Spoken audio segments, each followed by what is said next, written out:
Thank you for joining Wars of the Rosies.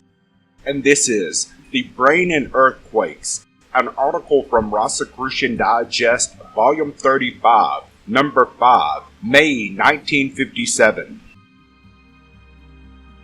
The Brain and Earthquakes, by Dr. H. Spencer Lewis F.R.C. This reprint from one of the writings of Dr. Lewis has not previously appeared in this publication. This discussion pertains to an article by William Irwin, in which he relates that he was a newspaper man living in New York at the time of the San Francisco earthquake in 1906. The shock from the news affected him because his family was living in that city, 3,000 miles away, and he could not get to them.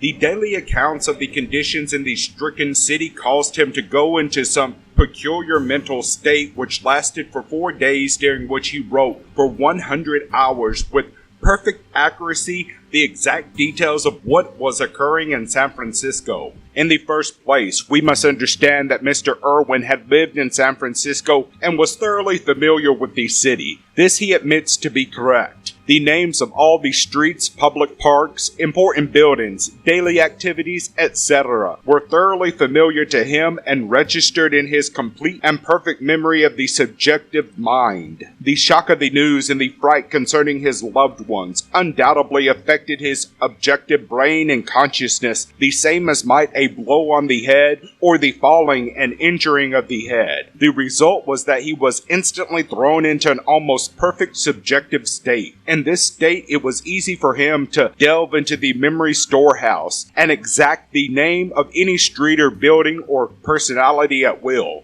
Likewise, being in the subjective state, he was more or less in attunement with the cosmic and was receiving from the cosmic pictures and impressions of what was taking place in the distant city. With the combination of impressions coming from the cosmic and the ability to delve into the memory storehouse for additional names and facts to put into the stories he was writing, we find that Mr. Irwin was well qualified during those 4 days to write good accounts of the San Francisco conditions. The fact that he felt no fatigue after 100 hours of writing further proves that he was in a condition that was more subjective than objective. Very often, persons who are injured by a blow on the head or otherwise are thrown into a similar condition, and their rambling talk plainly indicates that they are delving into their memory storehouse and grabbing at unconnected facts and revealing them in an unassisted manner. During the earthquake itself, there were many strange occurrences in California, for not only did many persons suffer a complete lapse of objective rationalism and become wholly subjective, so that they even forgot their names and addresses and the names of their loved ones, but other peculiar psychic conditions came upon some of them as the result of the strange magnetic conditions that always accompany an earthquake. You must remember that an earthquake is not wholly a physical condition. Scientists may talk about the fact that underneath the earth, some of the underground mountains of stone or granite shift or slide and thereby cause a shifting of the earth's surface above. But there is some other reason which makes the shifting of the stone. This other condition is often a magnetic or electrical one that affects the auras and psychic conditions of human beings who are highly attuned. Some highly developed psychic persons were thrown into deep psychic states just before the earthquake was manifest, and stayed in this state for 2 or 3 weeks. During that time, they wrote marvelous things, or painted wonderful pictures, or played unusual music. I know of several cases where persons were thrown into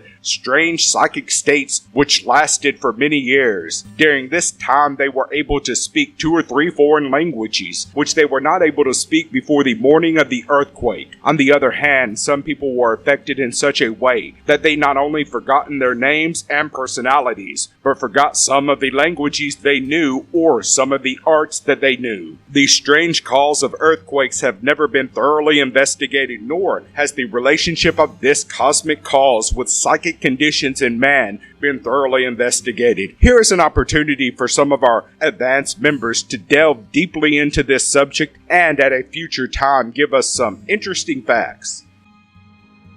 Thank you for watching, and please don't forget to share, like, subscribe, and comment. And if you can, please consider donating to Wars of the Rosies. Links to PayPal and Patreon are in the description. Thank you so very much.